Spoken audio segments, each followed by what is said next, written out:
Yes, good morning बच्चों। Imran Ali, very good morning. तो चलो बाबू, जल्दी से आप लोग जुड़ जाओ। और आज हम लोग अपने क्लासेस को, इकोनॉमिक्स को समाप्त की ओर आएंगे। आपका टॉपिक जो है, आपका लास्ट टॉपिक आज है। थोड़ा सा आपसे स्पीड लेंगे।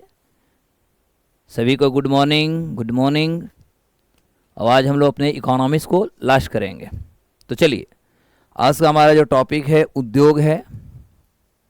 आज जो हम लोग पढ़ेंगे उद्योग। देखिए, चूंकि माना जाता है कि उद्योग की यदि देखा जाए, यानी इसको हम लोग इंडस्ट्री बोलेंगे, तो इंडस्ट्री जो होता है किसी भी देश की इकोनॉमी के लिए बहुत इंपॉर्टेंट माना जाता है।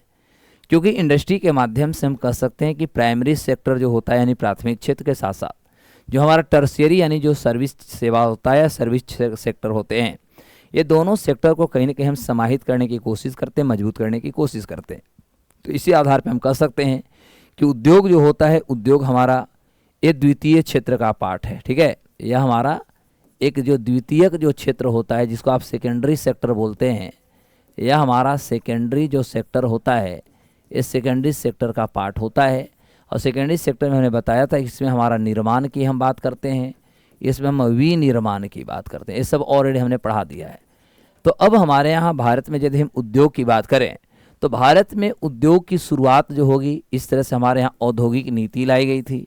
और हमारे यहाँ औद्योगिक नीति के माध्यम से हम अपने उद्योग व्यवस्था को आगे बढ़ाए थे। तो हमारे भारत का कह सकते हैं पहला जो औद्योगिक नीति था, यह हमारा फर्स्ट औद्योगिक नीति जो था वह 1948 में लाया गया था, जस्ट आज़ादी के ठीक बाद। और ये जो हमारा 1948 का जो पहले औद्योगिक नीति लाई गई थी, कहेंगे कि यह भारत में उस समय, क्योंकि पंडित जवाहरलाल नेहरू की यदि सरकार को देखेंगे तो पंडित नेहरू की सरकार में पहली बार देखेंगे कि गैर कांग्रेसी एक व्यक्ति थे, जिनको पंडित जवाहरलाल नेहरू जो थे अपने कैबिनेट में जगह दिए थे। उनका नाम था श्यामा प्रसाद मुखर्जी। ठीक है, तो मोटा मोटी तौर पे हम कह सकते हैं कि वह डेट हमारा जो था वो 6 अप्रैल था। 6 अप्रैल 1948 को हमारी पहली औद्योगिक नीति लाई गई थी। और इस औद्योगिक नीति जो लाई गई थी, हेडेड कह सकते हैं, या इसके जो प्रमुख थे या इसके अध्यक्ष जो थे, यह अध्यक्ष थे श्यामा प्रसाद मुखर्जी। क्या नाम था? श्यामा प्रसाद मुखर्जी नाम का एक व्यक्ति थे, जो कि उस समय जनसंघ से आते थे। और श्यामा बाबू जो थे, यह भारत के प्रथम कहेंगे, ठीक है, भारत के प्रथम यह उद्योग या वाणिज्य मंत्री कहेंगे। उद्योग व जो देश के वाणिज्य जो मंत्री थे, ये वाणिज्य मंत्री देश के प्रथम थे। और इन्हीं की अध्यक्षता में भारत में पहली कह सकते औद्योगिक नीति को लाई गई थी। इस औद्योगिक नीति के माध्यम से देखेंगे जो हमारा उद्देश्य था, या कह सकते जो फोकस थी, वह था हमारा मिश्रित अर्थव्यवस्था को अपनाना। ठीक है, मिश्रित अर्थव्यवस्था जो है, इस मिश्रित अर्थव्यवस्था का अपनाना, ये हमारा एक लक्ष्य था। मिश्रित अर्थव्यवस्था के माध्यम से हम कह सकते हैं अपनी आर्थिक गतिविधियां जो थी, अपने आर्थिक गतिविधियों को समन्वित करना। आर्थिक गतिविधि में हम कह सकते हैं विधि में सुधार कर विकास करना जो था, विकास करना, ये हमारा प्रमुख लक्ष्य था। इसी लक्ष्य के माध्यम से जो थी, हम ऑलरेडी अपने प्रथम औद्योगिक नीति को लाया था। मेरे प्यारे बच्चों, मैं आपको ये बता दूं कि जो हमारे प्रथम औद्योगिक जो नीति लाई गई थी, ये प्रथम औद्योगिक नीति में आप देखोगे तो इसमें हमारे देश के जो उद्योग थे, हमारे देश के उद्योगों को मुख्य रूप से 4 भागों में बांटी गई थी। कितने भागों में? तो इस आधार पे हम कहेंगे कि हमारा प्रथम जो औद्योगिक नीति थी, इसके माध्यम से देश का जो हमारा उद्योग था, तो उद्योग का 4 भागों में आप कहेंगे, 4 भागों में हमारा वर्गीकरण किया गया था। क्या किया गया था? वर्गीकरण किया गया था। यानी ये 4 भाग की यदि हम बात करें, तो यहाँ से मैं पूरी के पूरी फिगर लेकर समझा देता हूँ। तो ये हमारा 4 भाग जो थी, ये 4 भाग में देश के उद्योगों को बांटी गई थी। पहला यदि देखा जाए तो आप ग्रुप की बात करें, तो इसमें आपका ग्रुप ए, या कह सकते हैं खंड 1, 2, 3, 4 आप रख सकते हैं। तो इसमें जो था, इसमें खंड 1 रखा गया, खंड 2 रखा गया, खंड 3 रखी गई और खंड 4 रखा गया। तो 4 ग्रुपों में हम कहेंगे कि हमारे देश के जो उद्योग थे, ये 4 क्षेत्रों में हमारे देश के उद्योग को जो है रखा गया।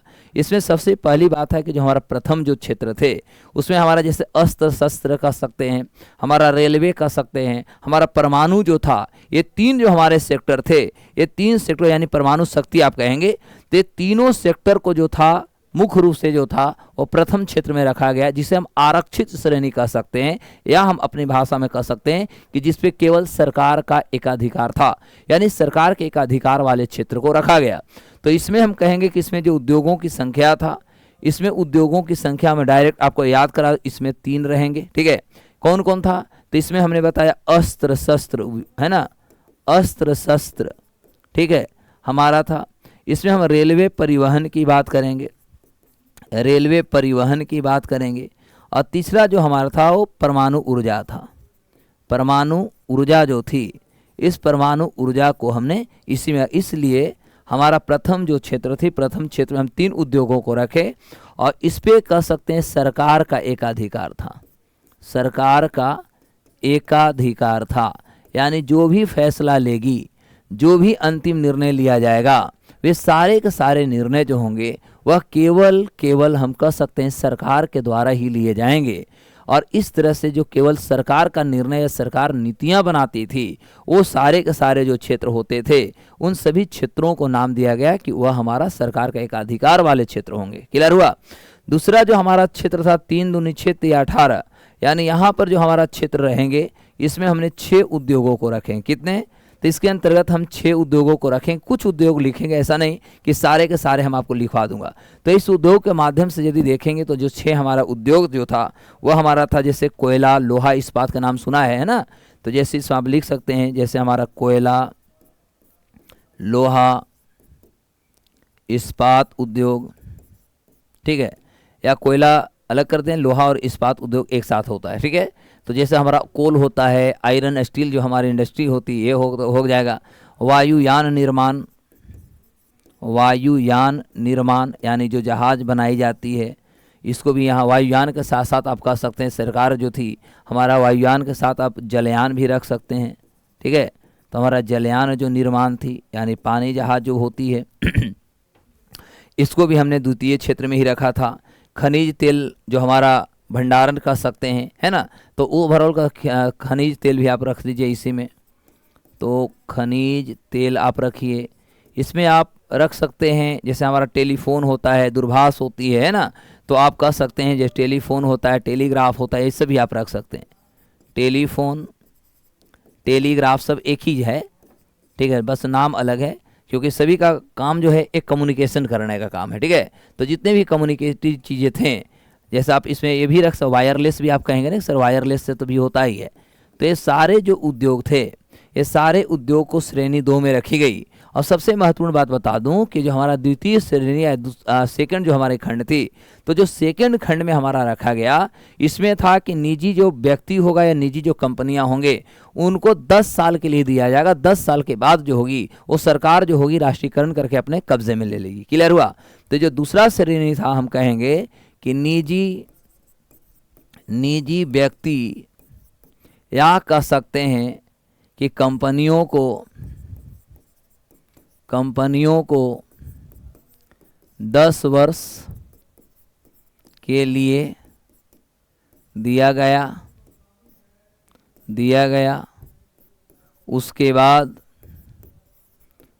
बाद सरकार राष्ट्रीयकरण करके अपने हाथ में कर लेगी।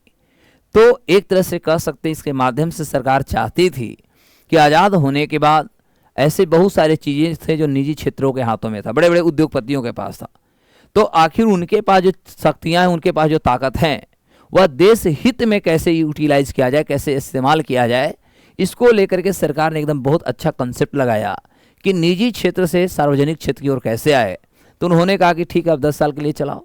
अब 10 साल के लिए चलाओ तो आप कुछ और इन्वेस्टमेंट करोगे, उसकी क्वालिटी मेंटेन करोगे, और उसके बाद सरकार देखा कि अच्छा बेटा अब तूने सब बहुत अच्छे कर लिए, तो चलो हम इसको नेशनलाइज कर लेते हैं, और नेशनलाइज कर करके सरकार ने कहा कि हम अपने कब्जे में ले लेते हैं। क्लियर हुआ? तो इस तरह से हम कह सकते हैं कि सरकार एक कोशिश कर रही थी कि जो निजी क्षेत्रों के पास जो भी चीज़ें हैं उसको आराम से हम ट्रांसफ़र करके लेके आ जाए। समझ आ रही है? ये बताओ कोई दिक्कत है? एकदम मैप करके मैं आपको पढ़ाता हूँ। मुझे लगता है कि लाइफ में आपने पहली बार ही ऐसा मैप्स, हाँ जी, अब इधर आपको बायनी से आज से थोड़ी आप लोग पढ़ रहे हैं, आपकी बैच भी कंप्लीट हो गई। बिहार पुलिस, दरोगा, ये सब जो था 49 रुपया वाला ही बैच था ना, 49 वाला, तो आपकी सारे सिलेबस पूरे हो गए। जो थोड़ा बहुत है वो आगे अगला बैच जो है सब, अब हम लोग बैच जो ला रहे हैं वो सभी सब्जेक्ट वाइज ला रहे हैं। एगो हम फुल जीएस स्ट्रेटजी बैच भी ला रहे हैं, जिसमें दुनिया के कोई भी एग्जाम में बैठोगे सारा जीएस बनेगा, ठीक है, और वो रहेगा आपका फाउंडेशन बैच। सिंपल सी बात है। तो ए हो गए, तो 6, 3 हो गए, 6 हो गए। यहाँ पर हम लोग रखेंगे तो इसमें टोटल 18 उद्योग को रखा गया था, ठीक है। हमारा तीसरा जो हमारा क्षेत्र था, इस तीसरे क्षेत्र में हम कहेंगे तो इसमें टोटल 18 उद्योग को रखें। ये 18 उद्योग क्या था? उसमें से भी कुछ उद्योग जैसे कह सकते हैं, इसमें हमने सीमेंट उद्योग को रखा, ठीक है, क्योंकि इसके द्वारा इंफ्रास्ट्रक्चर डेवलपमेंट हो जाती है। जैसे ऑटोमोबाइल्स समझते हो ना, तो ऑटोमोबाइल्स को हमने यहाँ पर रखा। जैसे आप कहेंगे शुगर मतलब चीनी जो होता है, चीनी भी हमारी जो एक उद्योग होती है, इसको हमने रखा। नमक उद्योग रख सकते हैं, सॉल्ट रख सकते हैं, कागज़ यानी आप पेपर उद्योग रख सकते हैं, ठीक है। अखबार, ये सब आप लोग हिंदी में बोलते हैं, पेपर होता है, कागज़ होता है, अखबार उद्योग आप बोलते हैं। सूती वस्त्र होता है, सूती वस्त्र, ठीक है। आप रसायन के नाम सुने हैं, यानी केमिकल कुछ हमारे पास प्रोडक्ट होते हैं, तो चाहे हम कह सकते हैं रसायन उद्योग होते हैं। मशीन टूल्स की आप बात कर सकते हैं। तो ये सारे जो थे हमारे उद्योग, ये सारे उद्योग को मोटा मोटी जो थी, ये हम 18 जो हमारे पूरी के पूरी उद्योग था, इसको हम तीसरे श्रेणी में रखें। और आपको बता दें कि इसमें सरकार ने सबसे बड़ा घोषणा ये किया था कि निजी कंपनी बनाएगी, लेकिन सरकार का उसमें नियंत्रण होगा। समझ आया?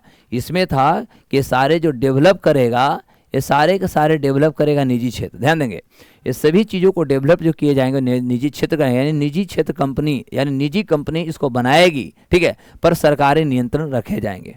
क्या होगा? निजी क्षेत्र या निजी कंपनी इसे बनाएगी,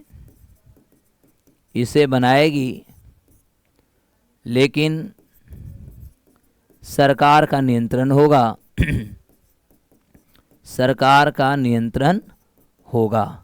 क्लियर हुआ? क्लियर हुआ कि नहीं? अब होता है हमारा चौथा। इस चौथा में कौन कौन आएंगे? तो देखो, चौथा में 3, 6, 18, इसमें लिखेंगे बचे हुए। क्या लिखेंगे इसमें?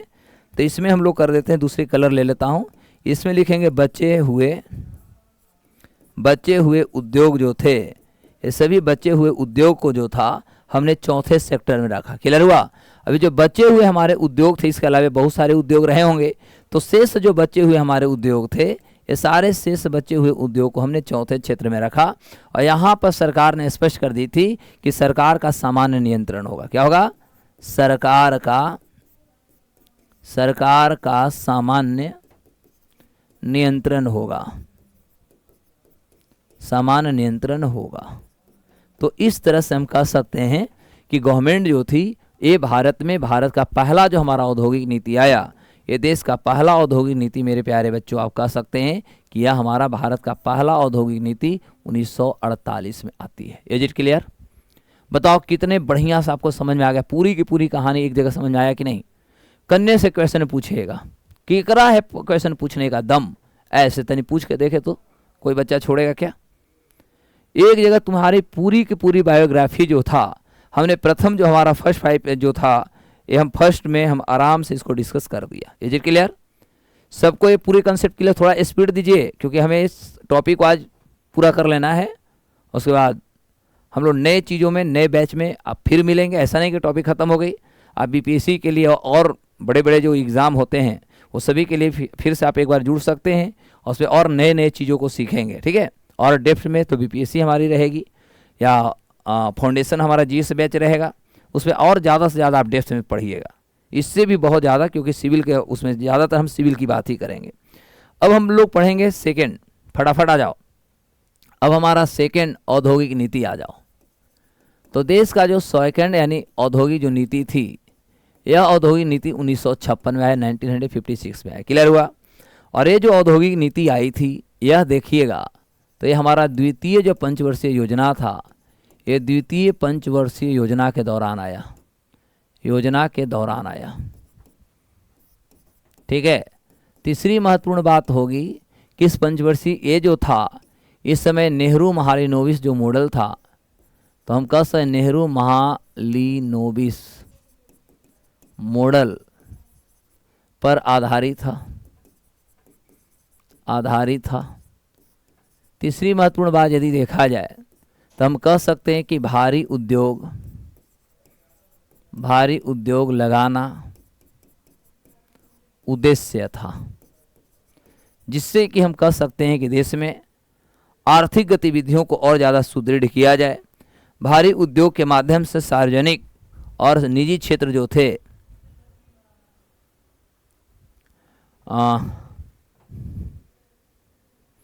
ठीक है, हाँ जी, आज ख़त्म हो रहा है सबका।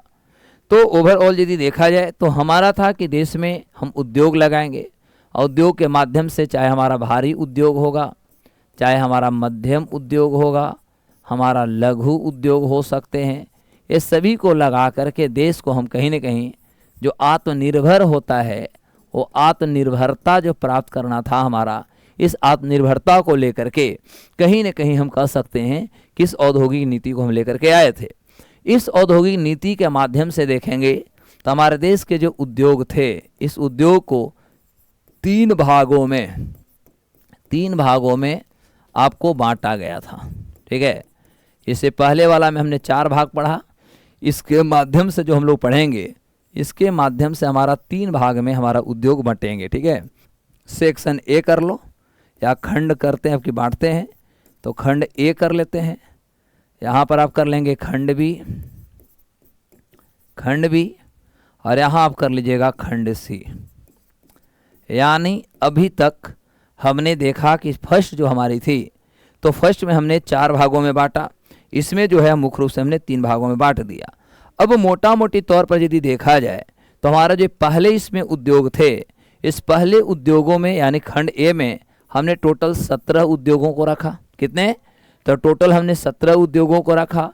सेक्शन बी में हमने 12 उद्योगों को रखा, और सेक्शन सी में कहेंगे कि शेष बचे हुए उद्योग, शेष जो हमारे बचे हुए उद्योग जो थे, तो शेष बचे हुए उद्योग को हमने खंड सी में रखा। और इस तरह से जो हमारी बैचेस थी, इस कह सकते हैं कि देश के 3 हमारा जो टोटल जो उद्योग था, इस टोटल उद्योगों को हमने 3 भागों में बांटने की हर संभव कोशिश करते हैं। क्लियर हुआ। 3 भागों में इसको हमने बांट दिया। अब इस आधार पर यदि देखा जाए तो आपसे क्वेश्चन पूछेगा कि 3 उद्योग में क्या थे, तो 17 में कुछ नाम लिखवा देता हूँ। तो इस 17 जो उद्योग थे, जैसे आपको कहेंगे कि इसमें हमारा हथियार कह सकते हैं, अस्त्र शस्त्र,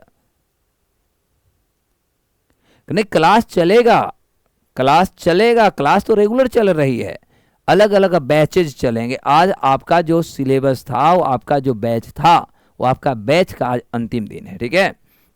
तो हथियार गोला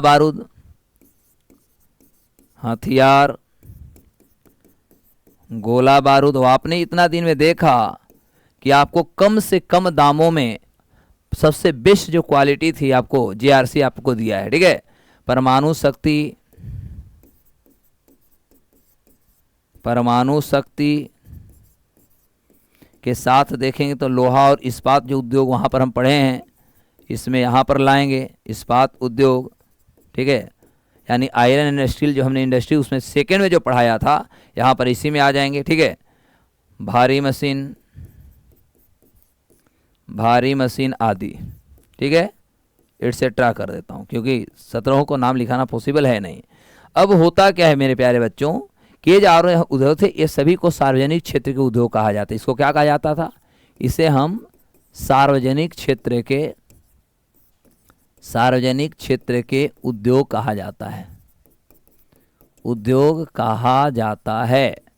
कारण क्या है? तो इसलिए इसे सार्वजनिक क्षेत्र के उद्योग कहा जाता है, क्योंकि इस पर जितने भी प्रकार की नीतियां या कह सकते हैं जितने भी प्रकार के अंतिम फैसले जो लिए जाते थे, ये सरकार के द्वारा लिया जाता। इसीलिए हम कह सकते हैं इसमें एक और कि इस पर भी पूरा सरकार का एकाधिकार, सरकार का इसमें भी एकाधिकार जो है यहाँ पर भी देखी जाती है। जो होगी सरकार ही यहाँ पर भी फैसला लेती है। ठीक है। अब खंड बी में हमारा टोटल 12 उद्योग आ जाते हैं। तो ये 12 उद्योग में क्या है, जैसे हमारा कह सकते हैं हमारा एल्युमिनियम उद्योग होता है, जैसे आप कह सकते हैं हमारा उर्वरक उद्योग होता है, यानी जिसको आप खाद कह सकते हैं, जैसे हमारा एंटीबायोटिक्स जो मेडिसिन्स होता है, तो आप कह सकते हैं एल्युमिनियम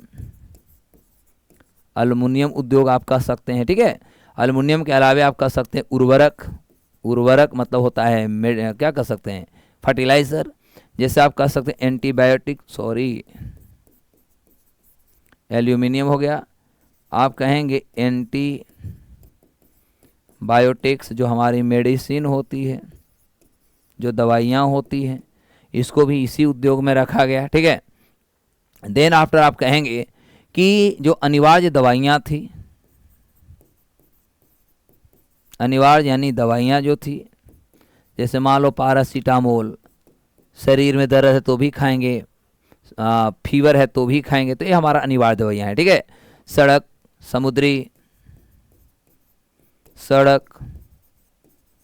समुद्री आप यातायात भी इसमें जोड़ सकते हैं। ठीक है।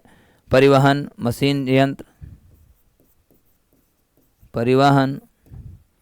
मशीन यंत्र आदि, ये सभी जो उद्योग थे इसको खंड बी में रखा गया। और इस तरह से, हाँ क्लास आ रहा है जल्दी अनाउंस होगा, 1-2 दिन इंतजार करना है। सोमवार तक सारे बैचेज का अनाउंसमेंट हो जाएगा, एनसीईआरटी बैच, एससीईआरटी बैच सारे लॉन्च हो जाएंगे। ठीक है। बस तो निजी क्षेत्र पर धीरे धीरे सरकार जो था अपना एक अधिकार स्थापित करता है।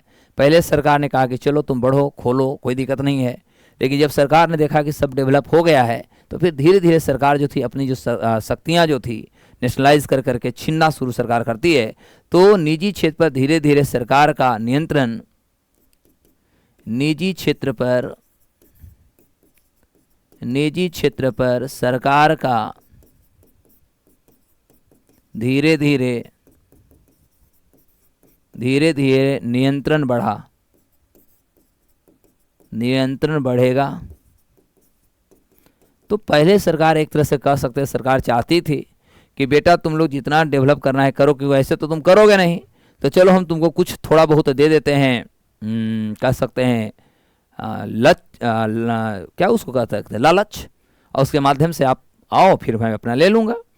और ये जो थे शेष बचे हुए जो उद्योग थे, यहाँ पर आपको बाबू याद रखना कि लाइसेंस जो था अनिवार्य कर दी गई। ठीक है। बिना लाइसेंस के आप किसी भी प्रकार का कोई बिजनेस नहीं कर सकते। ठीक है। दूसरी बात, निजी क्षेत्र की सूझबूझ जो था उस पर छोड़ दी गई। जो बाजार थी, बाजार की जो मांग थी, बाजार की मांग पे इसको छोड़ दी गई। तो कह सकते हैं निजी क्षेत्र के सूझबूझ तथा साहस पर निर्भर, निजी क्षेत्र के सूझबूझ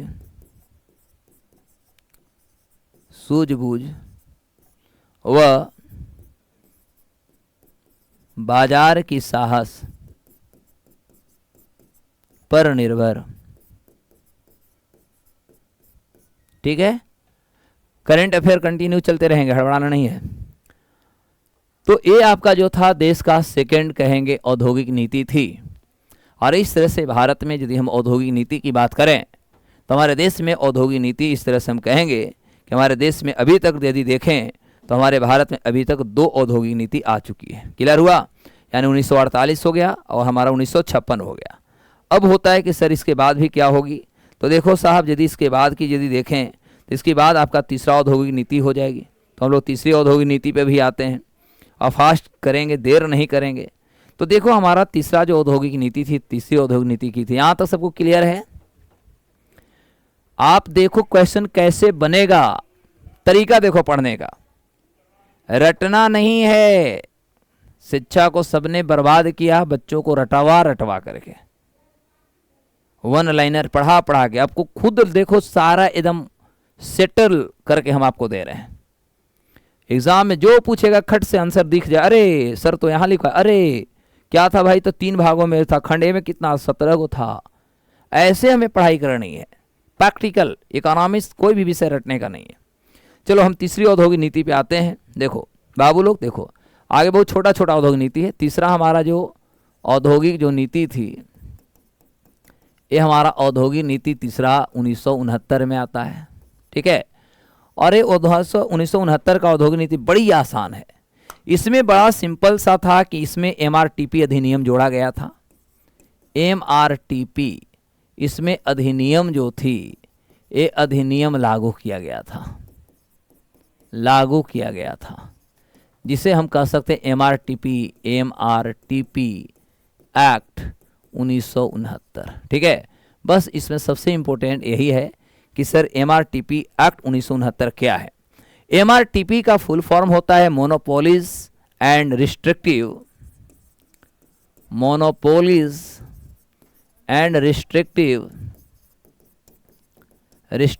मतलब आपके एकाधिकार मनमानी को हम रोकेंगे। ठीक है, तो रिस्ट्रिक्टिव ट्रेड प्रैक्टिसेस एक्ट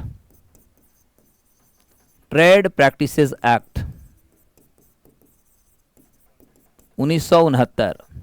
इसका हिंदी भी तुम लोग एक्सपेक्ट कर ही रहा होगा कि सर इसका आप थोड़ा हिंदी भी बता देते तो ज़्यादा अच्छी हो जाती। तो हिंदी होता है कि एकाधिकार तथा प्रतिबंधक व्यापार, एकाधिकार तथा प्रतिबंधक व्यापार प्रैक्टिस का मतलब क्या होता है, कार्यकलाप आप कह सकते हैं। तो प्रक्रिया अधिनियम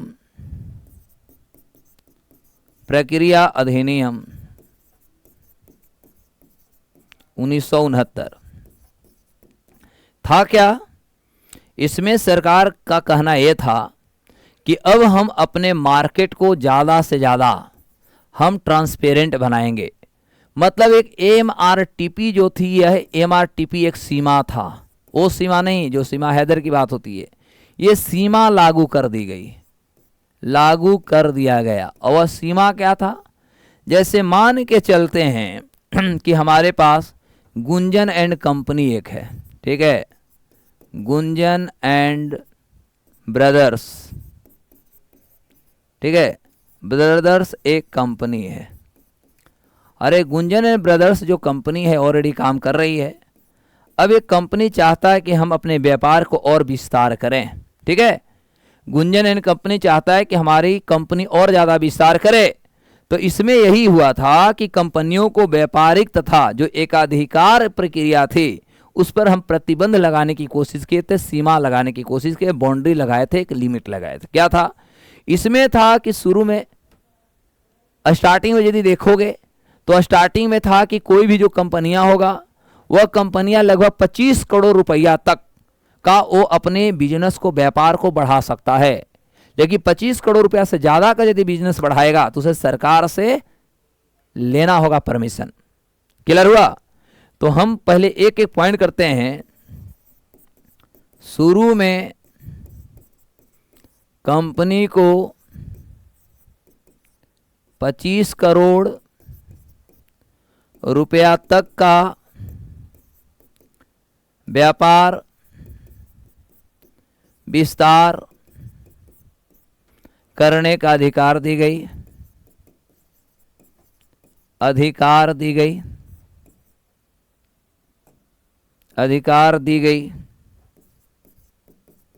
ठीक है। यानी 25 करोड़ रुपया तक तुम अपने व्यापार को बढ़ावा दे सकते हो। इसके लिए आपको सरकार से किसी भी प्रकार के कोई अनुमति की जरूरत नहीं है, लेकिन इसमें 3-4 बार परिवर्तन कर दी गई। हाँ, अब इससे अधिक यदि करते हो, इससे अधिक का विस्तार करने हेतु सरकार से अनुमति लेना होगा। इसी सीमा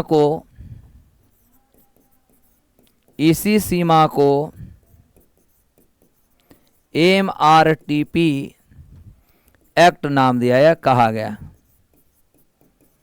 कहा जाता है। अब इस MRTP में भी हमारी संशोधन हुई है। कब कब संशोधन हुई है, तो पहली बार यदि देखा जाए तो हम 1969 में देखा जाए तो हम कितना कर दिए, 25 करोड़ रुपया तक, ठीक है, करोड़ तक। फिर इसको हम 1980 ठीक है, में आप देखोगे तो 25 करोड़ को बढ़ा करके हमने इसको 50 करोड़ कर दिया। ठीक है, तो इसे 50 सॉरी इसे हम 50 करोड़ कर दिया। फिर आप देखेंगे तो 1985 में बढ़ा करके 100 करोड़ कर दिया और 1991 में खत्म कर दिया, खत्म कर दिया। तो हम यहाँ पर यह अध्ययन कर रहे हैं कि एमआरटीपी सीमा को बढ़ाया गया था, बढ़ाया गया। कब कब? 69 वाला 25 करोड़ से बढ़ा करके 50 करोड़, 85 में 100 करोड़, 91 में सरकार ने कहा हटाओ हटाओ हटाओ हटाओ, ये सब अपना दुकान शुरू कर रहा है, देश के लिए काम नहीं कर रहा है। कैसा लगा?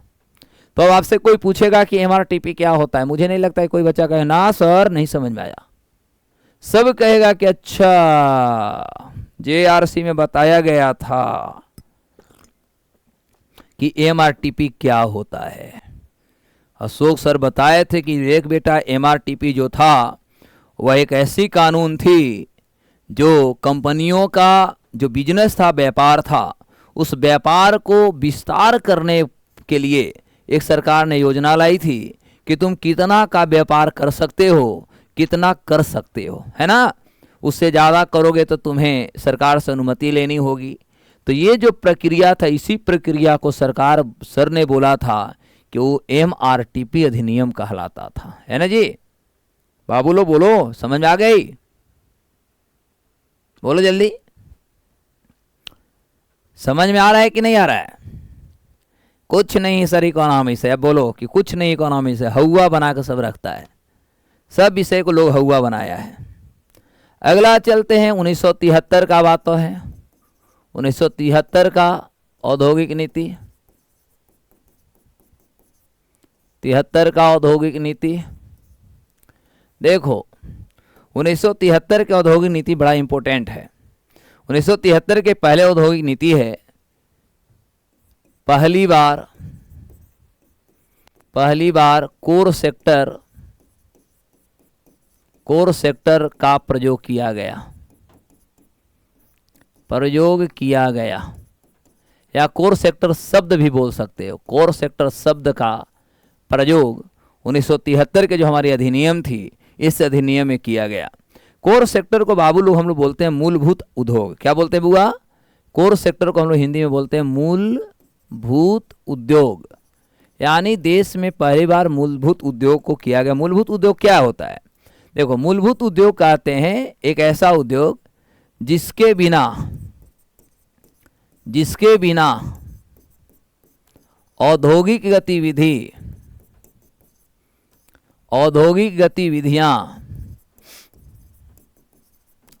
गतिविधियां संभव नहीं है। तो अभी वर्तमान में देखा जाए तो वर्तमान में 8 उद्योग ऐसे हैं जिन्हें कोर सेक्टर कहा जाता है, कोर सेक्टर्स कहा जाता है। यानी 8 उद्योग ऐसे देश में हैं जिसे हम कोर सेक्टर कहते हैं।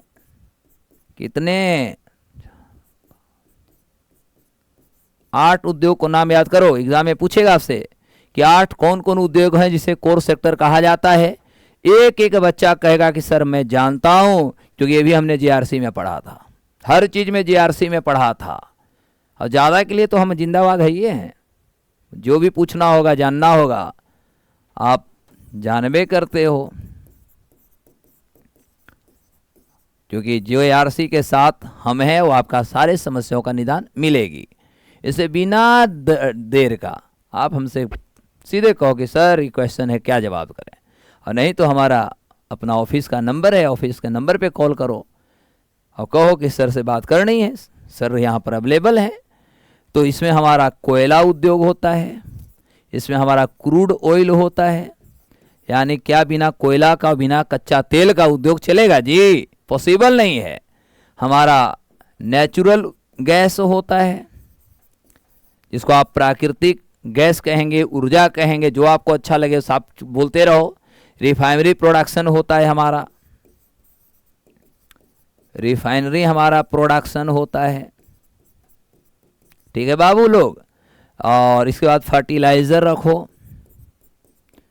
फर्टिलाइज़र यानी कह सकते हैं कि जो हमारा उर्वरक होते हैं, ठीक है। उसके बाद आप स्टील, सीमेंट, इलेक्ट्रिसिटी, कुछ भी रखो, स्टील, सीमेंट और इलेक्ट्रिसिटी, यानी ये 8 जो ऐसे उद्योग हैं, इस 8 उद्योगों को हमारे यहाँ वर्गीकृत कर दी गई है और इन्हें कहा गया है कोर सेक्टर्स, ठीक है। ये कौन है?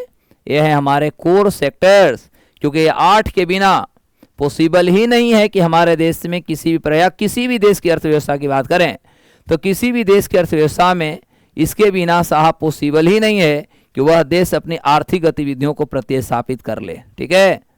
तो ओवरऑल आपको एक क्लियर हो गया। अगला हम क्वेश्चन लेकर के आ रहे हैं, क्वेश्चन भी हम आपको से पूछेंगे। तो यहाँ तक सबको आराम से क्लियर हो गई। तो पहली बार जो एक कोर सेक्टर का जो कॉन्सेप्ट था, ये पहली बार कोर सेक्टर का कॉन्सेप्ट यहीं पर शुरू होता है। अच्छा, ये भी हो सकता है कि सर जब पहली बार 1973 में आया तो उसमें कितना था? तो देखो उस समय कोर सेक्टर की संख्या 6 था, ठीक है। अब वर्तमान में जो हो गया, ये वर्तमान में जो हो गया, ये वर्तमान में अब 8 हो गया। तो पहले इसको 6 ही को रखा गया था, लेकिन आगे चल के इस पर देखा गया कि इसके बिना पॉसिबल नहीं है, तो इसको 8 कर दी गई, है ना। तो अभी भारत में 8 हमारे पास मूलभूत उद्योग हैं और एक कंसेप्ट पहली बार 1973 का औद्योगिक नीति में लाई गई थी। ये भी क्लियर। आगे हम लोग पढ़ेंगे 1977 के औद्योगिक नीति। 1977 का या के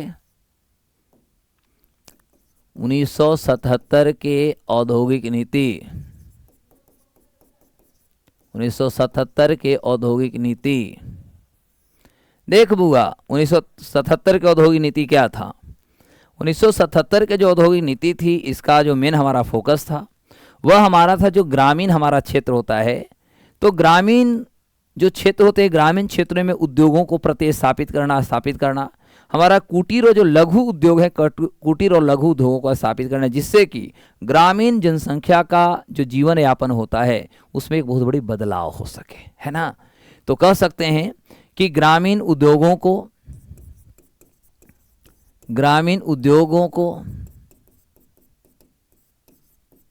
ऊर्जावान बनाना,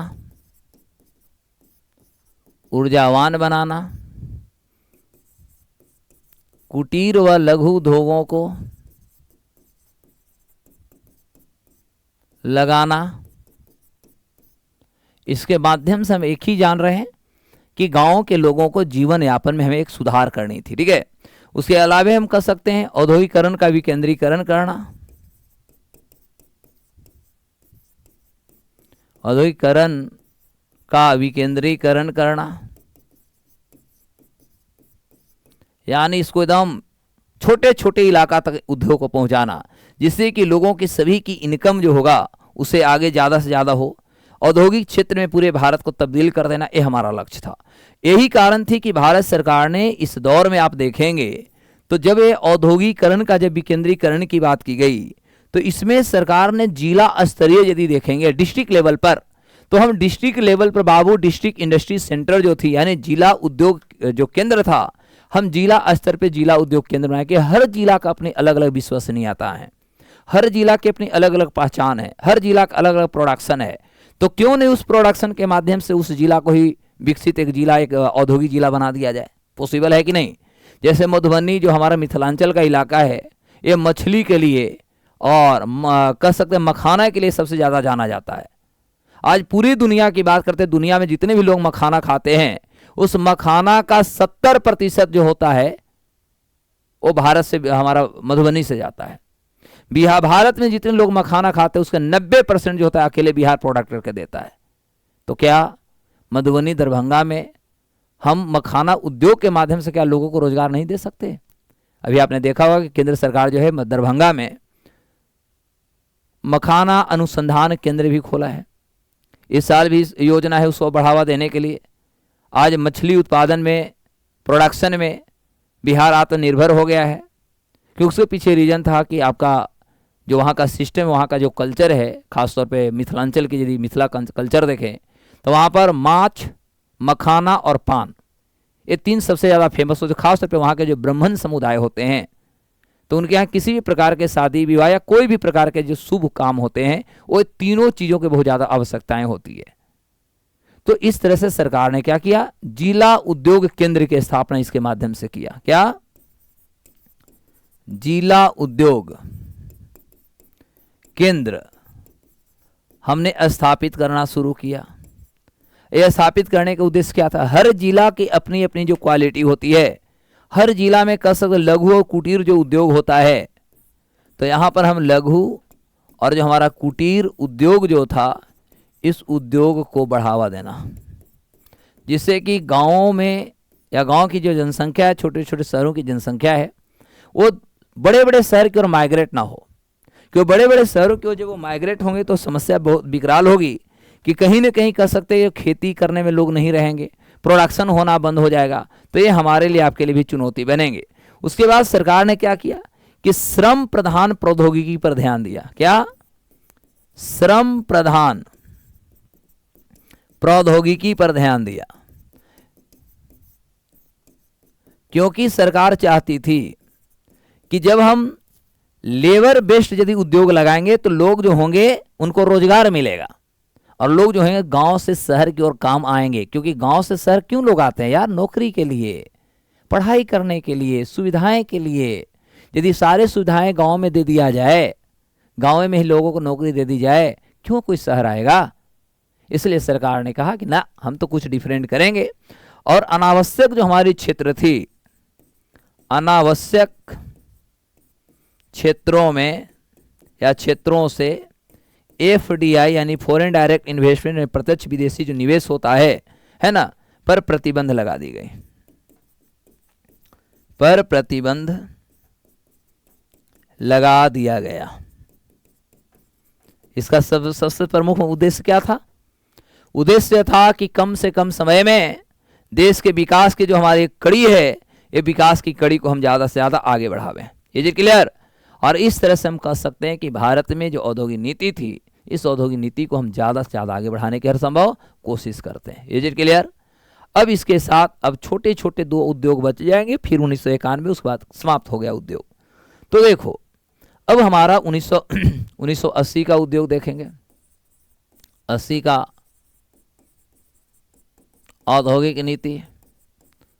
1980 की औद्योगिक नीति में ज़्यादातर सरकार की विचार थी कि हर चीज़ जो होगा वो टेक्निकल बेस्ड होना चाहिए। क्योंकि 1980 का ही पहला दौर था जब हमने पढ़ाया भी था कि भारत में आधुनिक शब्द के भी प्रयोग होना शुरू हो गए थे। हम कहीं न कहीं जो एक ग्लोबल जो टर्म आता है, एक ग्लोबल टर्म का हम यूटिलाइज भी इसी टर्म में किया था। तो तकनीकी हस्तांतरण मार्ग द्वारा, तकनीकी हस्तांतरण मार्ग द्वारा, तकनीकी हस्तांतरण मार्ग द्वारा कह सकते हैं विदेशी निवेश को फिर से अनुमति दी गई।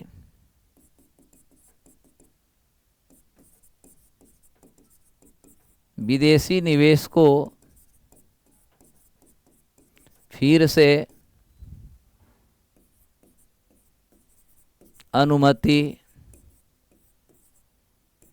दी गई। दूसरी महत्वपूर्ण बात यह था कि इसके माध्यम से सरकार ये चाहती थी कि जो हमारा एमआरटीपी जो था, उसमें हमने एमआरटीपी में भी संशोधन किया।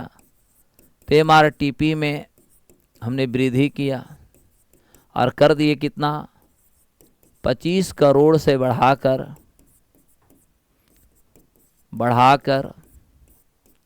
50 करोड़ कर दिया।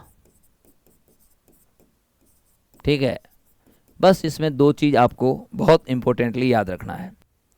1980 के जो औद्योगिक नीति थी, इसके बाद फिर सरकार ने एक 1986 का औद्योगिक नीति लाया। 1986 का औद्योगिक हमारे नीति आती है। और जो 1986 की हमारी औद्योगिक नीति थी, ऊपर वाला तो समझ में आ गया बुआ? आप लोग कमेंट नहीं कर रहे हो यार, थक गए हो क्या? अरे कमेंट नहीं करो, जॉली मूड में रहना चाहिए भाई, हमरे तरह बिंदास। बोलो समझ में आ गया? बोल मेरे प्यारे, इन्हीं को कोई दिक्कत? अरे टेंशन नहीं लेने का, जब तक जेआरसी है टेंशन नहीं लेना है।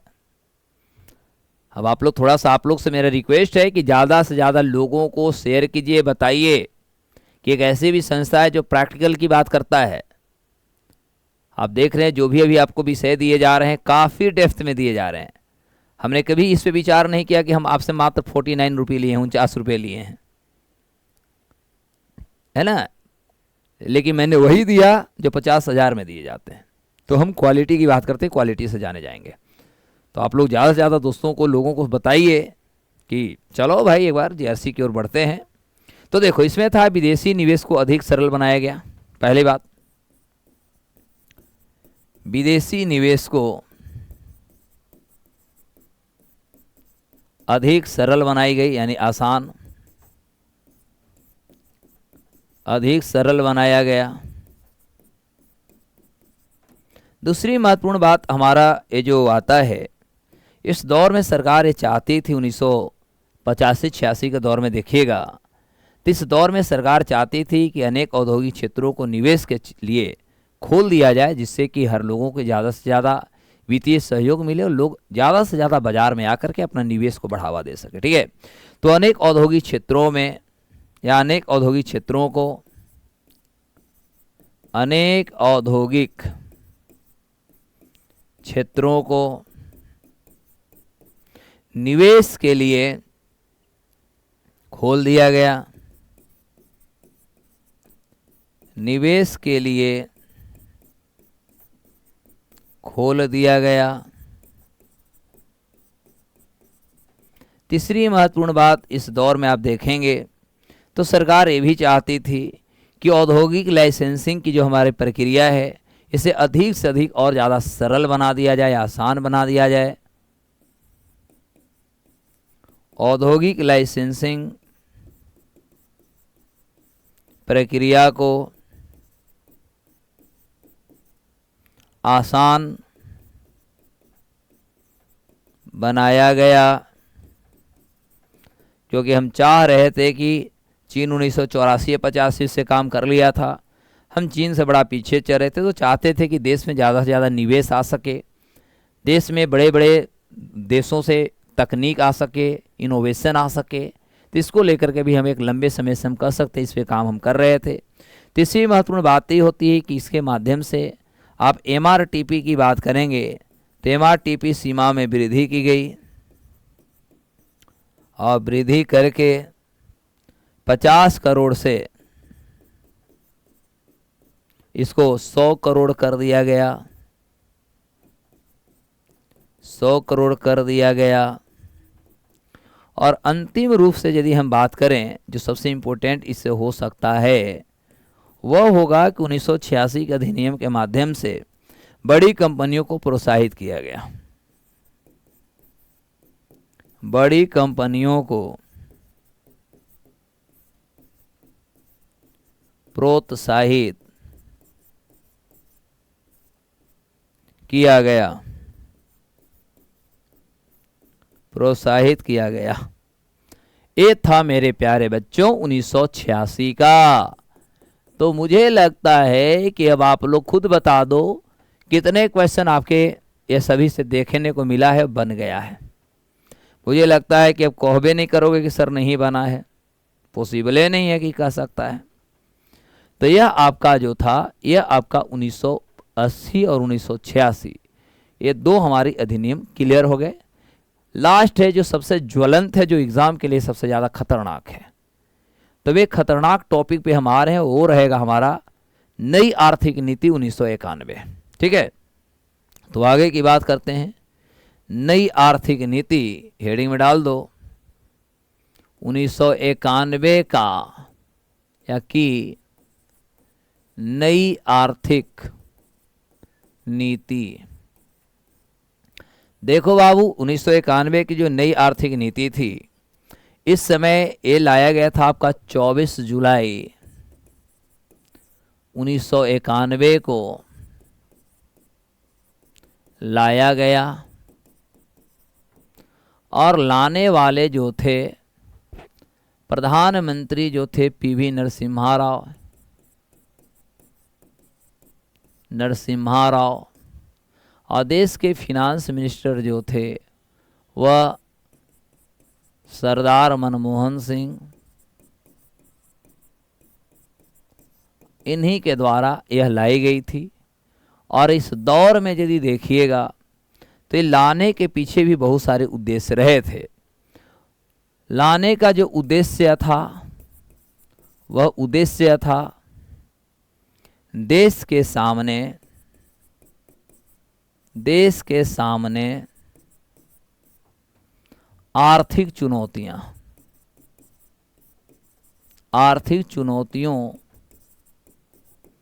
से बाहर निकलना।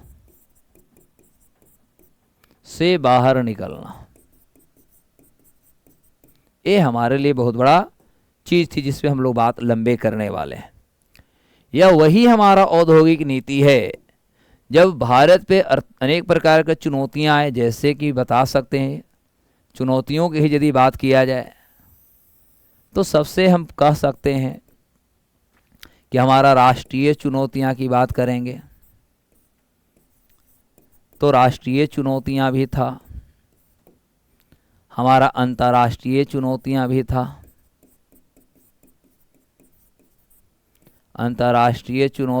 था, ठीक है। अब यदि हम राष्ट्रीय चुनौती की बात करें तो हम राष्ट्रीय चुनौती में आपको इतना बता देता हूं कि राष्ट्रीय चुनौती अनेक थे, जैसे राजनीतिक उथल पुथल, ठीक है, पहली कारण थे। दूसरा देखेंगे तो हमारे यहाँ बेरोजगारी काफ़ी तेज़ी से बढ़ रही थी। तीसरा कारण यदि देखेंगे तो आप कह सकते हैं मुद्रास्फीति में वृद्धि। चौथी कारण देखेंगे तो विदेशी मुद्रा भंडार में कमी। पांचवा कारण देखेंगे विदेशी पर्यटक का न आना, ठीक है। उसके बाद यदि देखेंगे तो कह सकते हैं सामाजिक आर्थिक विषमता में वृद्धि। सोचने वाली बात है। राजनीति उथल पुथल में देखेंगे तो हमारे देश में इस लाइन की बात करें तो 1989 के चुनाव में कोई नहीं जीता। 89 से 1991 तक चंद्रशेखर जी प्रधानमंत्री चंद्रशेखर बने, देश में VP सिंह बने, यानी उथल पुथल। इसी दौरान देखेंगे तो 1991 में राजीव गांधी का कत्ल, तो मतलब कह सकते हैं बवाल ही बवाल था। मुद्रास्फीति हमारे यहाँ इस समय देखेंगे तो 17.6% पर चली गई थी। विदेशी मुद्रा भंडार मात्र $2400 बिलियन 2 सप्ताह के लिए बचा हुआ था, ठीक है। विदेशी आ नहीं रहे थे। एक और इसमें लिख होगा लास्ट, भारतीय मुद्रा का वैल्यू गिरना, यानी अपस्फीति। भारतीय करेंसी काफ़ी कमज़ोर हो गए थे, सारे चुनौतियां थी। इस दौर में यदि अंतर्राष्ट्रीय बात करें तो अंतर्राष्ट्रीय पहला तो कारण होगा लिट्टे दूसरा कारण इराक कुवैत पर अटैक कर दिया। इराक का सद्दाम हुसैन ने कुवैत पर अटैक किया। तो अटैक करने के कारण हमारे भारत में कच्चा तेल महंगा हो गया और इसके कारण मुद्रास्फीति हमारे यहाँ हो गई। मुद्रास्फीति बढ़ते गया। इस दौर में आप देखेंगे तो भारत जो थी, भारत दुनिया का तीसरा कर्जखोर देश हो गया था। पहला जो था मैक्सिको था, दूसरा ब्राज़ील था, तीसरा हमारा भारत था और भारत पे $72 बिलियन का कर्ज हो गया था। तो चुनौती कितना गिनवाएं, गिनवाते गिनवाते हमें सुबह हो जाएगी, लेकिन चुनौती हमारी ख़त्म नहीं होगी। ये वही दौर था कि लिट्टे का प्रमुख जो था प्रभाकरन, और यही प्रभाकरन और राजीव गांधी के बीच में दिल्ली के अशोका होटल में बात हुई थी, जहां पर राजीव गांधी कहे थे कि प्रभाकरन हड़बड़ाने की बात नहीं है, तुम्हें हम श्रीलंका की सरकार से बात करके हम तुम्हें आपको अधिकार दिलाएंगे, ठीक है। लेकिन उससे पहले ही यदि देखा जाए तो हम कह सकते हैं कि प्रभाकरन देगा क्या। प्रभाकरन के किसी भी प्रकार की कोई मदद नहीं की गई और इसी समय प्रभाकरन का दिमाग सिटक जाता है और ये महिला बम तैयार करता है। तैयार करने के बाद जब चेन्नई में, तमिलनाडु में जब राजीव गांधी जाते हैं वहाँ पर रैली करने, तो एक महिला बम आती है, एक लड़की आती गजरा बांध के, दाहिना हाथ से पैर छूती है राजीव गांधी को, बड़ा संस्कारी बच्ची थी, और बायां हाथ से बम जो उसके बॉडी में जो लगाए हुए थे उसको बाएं हाथ से चापती है और अपने आप को उड़ जाती है, उड़ा देती है। क्लियर हुआ। और इस तरह से आत्मघाती हमला में राजीव गांधी का मृत्यु हो जाता है। दूसरी बात, इसमें इराक के जो तानाशाह था जिसको नाम था सद्दाम हुसैन, इन्होंने कुवैत पर अटैक कर दिया। इसके कारण भारत में कच्चा तेल के जो दाम हो गए माथा पर चढ़ गए, बढ़ते चले गए। ₹2 का सामान ₹12 हो गया। हे भगवान, क्या हो जाएगा। दुनिया में भारत कर्जखोर में तीसरा देश हो गया था, खाली कर्ज ले रहे थे। ये हालात थे। अभी हम कर्ज की कहानी बताता हूँ, ये तो पूरी कहानी बायोग्राफी समझ में आ ही गया होगा आप लोगों को। अब देखो क्या होता है आगे, क्या होता है, व्हाट हैपेंस व्हेन। तो ये वही दौर थी जब भारत जो था, भारत ने 67 टन जो हमारी गोल्ड थी यानी सोना, आरबीआई के पास जो हमारी आरक्षित होती है देश को जीवित रखने के लिए, हम 67 टन सोना भारत ने गिरवी रख दिया था। ठीक है, गिरवी रखा। किससे? तो हम दो देशों से गिरवी रखे थे। एक कहते हैं सेंट्रल बैंक ऑफ ब्रिटेन अंग्रेजवा, और दूसरा सेंट्रल बैंक ऑफ स्विट्जरलैंड। दो देश के बैंक से हमने अपना 67 टन सोना गिरवी रखा और गिरवी में हमें मात्र मिला कितना? तो मात्र $400 मिलियन मिला। क्या 400 मिलियन से देश बच सकता था? यह वही दौर था मेरे प्यारे बच्चों, जब आपको मैं बताऊंगा तभी तो ठसकोगे, जब भारत को पूरा दुनिया ने मदद करने से हाथ उठा दिया था। सब देश ने कहा कि यार तुम्हारे पास है, ये है कहा कि तुमको हम लोन देंगे। अब ऐसे परिस्थिति में भारत अंत में जाता है IMF के पास। IMF ने कहा कि आपको लोन दूंगा लेकिन चुनौतियां स्वीकार करो। कहा भारत ने, बोल बेटा का कहना चाहते हो? तो कहा कि हमारी बात मानेगा तभी तुम्हें लोन देंगे, नहीं तो नहीं देंगे, मर जाओ तो मर जाओ। भारत ने कहा कि तू जो बोलो सो मानेंगे, क्योंकि मरता क्या नहीं करता। अब इस तरह से IMF ने कहा कि सबसे पहला राजकोषीय जो घाटा होती है, ये राजकोषीय घाटा कम करो। ठीक है। दूसरा इन्होंने कहा कि सरकारी कर्मचारी तुम्हारे सारे कामचोर हैं, खाली उनको पगार चाहिए, देश नहीं चाहिए। तो सरकारी कर्मचारियों की संख्या में कमी करो। आज भी सोच लो, प्राइवेट काम देखो कितने आगे निकल रहे हैं, प्राइवेट सेक्टर, निजी क्षेत्र सब डूब रहे हैं। क्यों? क्योंकि सरकारी कर्मचारी सब के सब कोढ़िया होते हैं।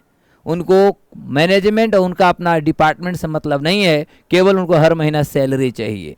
यही कारण है कि हमारे भारत में लोग सबसे ज़्यादा सरकारी नौकरी पसंद करते हैं, क्योंकि उनको दिमाग में एक ही बात सेट है कि करें या न करें पगारवा तो मिलबे करेगा। क्या समझे? तो जितने भी कामचोर लोग हैं वो ज़्यादातर कहते चल भैया किसी तरह लूसेंटे पढ़ के नौकरी तो हो जाए, उसके बाद टेंशन फिर जीवन भर के नहीं न रहेगा। तो ये भी एगो समस्या है। IMF ने बात उस समय कहा था, सोच लेना, थोड़ा सा दिल पे लगेगा कि सर हम लोग भी सरकारी नौकरी की तैयारी कर रहे हैं। बाबू सबको पता है कि सरकारी नौकरी के बाद क्या जितना दुख है वही है ना, नौकरी लेने के बाद कोई दुख थोड़ी है सर, सैलरिया तो ऐबे करेगा। क्या चाहे हम जिस डिपार्टमेंट काम करें या ना करें, जाएंगे ना सर 12 बजे लेट ना 2 बजे भेंटना।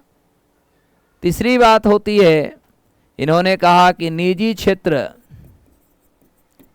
क्षेत्र को अनुमति दो। चौथा इन्होंने कहा FDI को अनुमति दो।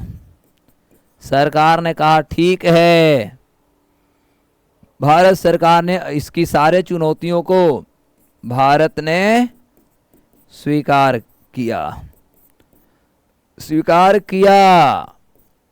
तब जाकर के IMF ने भारत को $1.27 बिलियन लोन दिया, यानी ऋण दिया। और भारत ने सभी समस्याओं को निदान करने के लिए, भारत ने ये सारे समस्याओं को निदान करने के लिए 3 प्रमुख कदम उठाया। और वह था 3 कदम क्या? वह था उदारीकरण, निजीकरण, वैश्वीकरण, यानी LPG। भारत ने इसके माध्यम से अपनी अर्थव्यवस्था में उदारी किया, निजीकरण किया और वैश्वीकरण किया।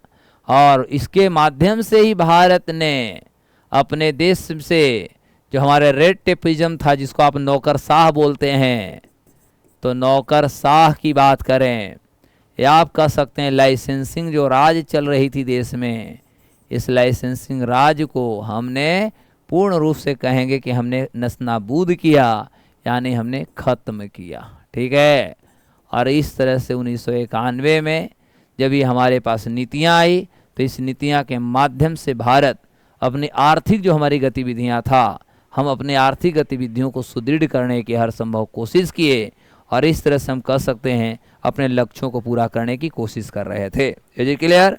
अब होता है कि साहब इस सारे तो सर आप बता दिए, ये आखिर 1991 में और क्या क्या हुआ? तो देखो, ये पूरे 1991 के औद्योगिक नीति में हमने 2 उद्योग ऐसे थे जो सरकार अपने पास रखा। ठीक है, 2 उद्योग जो सरकार अपने पास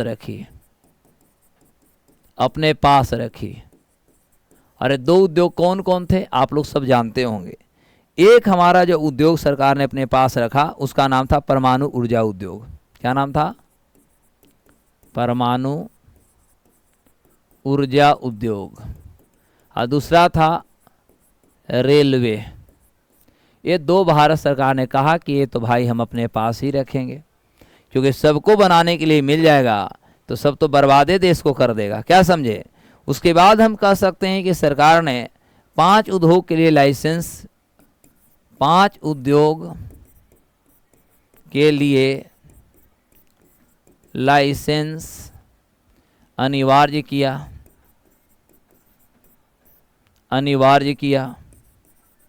ये 5 उद्योग कौन थे साहब जिसके लिए लाइसेंस को कंपलसरी कर दी गई? तो 5 उद्योग में देखेंगे बाबू लोग, तो इसमें था आपका लीकर, सिगरेट तो जानते हैं, लीकर मतलब शराब, तो आपका शराब जो था, सिगरेट के तो नाम सुनबे किए होंगे, आजकल तो युवाओं का फैशन हो गया है साहब, ठीक है। उसके अलावा देखेंगे तो डिफेंस जो हमारा इक्विपमेंट होता है, डिफेंस हमारा इक्विपमेंट होता है, ठीक है, यानी जो कह सकते हैं कि किसी देश की जो संप्रभुता होती है उसके लिए खतरा साबित हो सकती है, ठीक है। इसके बाद इंडस्ट्रियल जो हमारा एक्सप्लोसिव्स होते हैं, विस्फोटक, इंडस्ट्रियल एक्सप्लोसिव, यानी जो हमेशा विस्फोटक पदार्थ आप कह सकते हैं अपनी भाषा में, ये सभी एक्सप्लोसिव को रखा गया। उसके बाद डेंजरस जो हमारा केमिकल्स होते हैं, खतरनाक, तो डेंजरस केमिकल्स कह सकते हैं आप, इसके लिए कह सकते हैं कुछ हमारे पास मेडिसिन भी होते हैं, ड्रग्स होते हैं, फार्मास्यूटिकल्स होते हैं, ठीक है, तो आप ड्रग्स कह सकते हैं, दवाइयाँ कह सकते हैं, जो सेहत के लिए हानिकारक होते हैं, ये सभी को सरकार ने कहा कि चाहे कुछ भी हो जाए हम आपको ये करेंगे। अच्छा, कुछ ऐसे भी उद्योग रखे थी सरकार जिसके लिए किसी भी हालात में कहा कि हम आपको लाइसेंस नहीं देंगे, ठीक है, यानी अनुमति नहीं होगी। तो वो क्या था आपका, यहीं पर लिख देता हूँ, परमाणु ऊर्जा, परमाणु ऊर्जा, ठीक है। दूसरा इस जो था आपका, जैसे बेटिंग वुटिंग खेलते हो ना, तो लॉटरी क्या उसको बोलते हैं, बेटिंग वुटिंग जो बच्चा लोग खेलता है, ऐसे लॉटरी कह सकते हैं ना, लॉटरी का व्यवसाय, हाँ लॉटरी कहेंगे, तो आप कहेंगे लॉटरी का व्यवसाय। और एक और इसमें तीसरा जो सरकार ने कहा था वह था आपका जुआ एवं सट्टा, जुआ एवं सट्टा। ये 3 ऐसे उद्योग थे जिसके लिए सरकार किसी भी हालात में अनुमति नहीं दी, अनुमति नहीं, किसके लिए, 3 उद्योग को याद कर जाना, ठीक है। और इसी अधिनियम के माध्यम से हम कह सकते हैं कि अब भारत में क्या हुआ, तो MRTP एक्ट सीमा खत्म हो गई, ठीक है। दूसरी महत्वपूर्ण बात हुआ कि इसके माध्यम से जो सरकार थी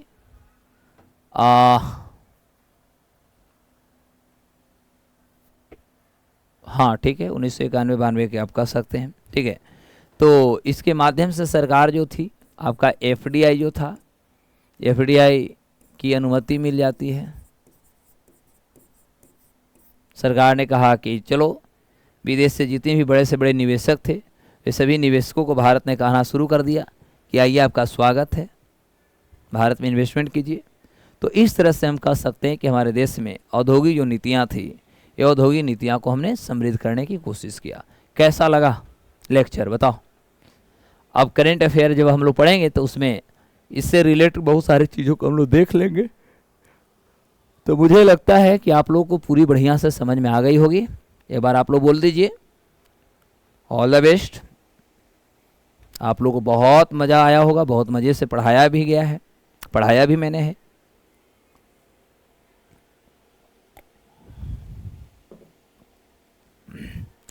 सबको यहाँ तक क्लियर है दोस्त?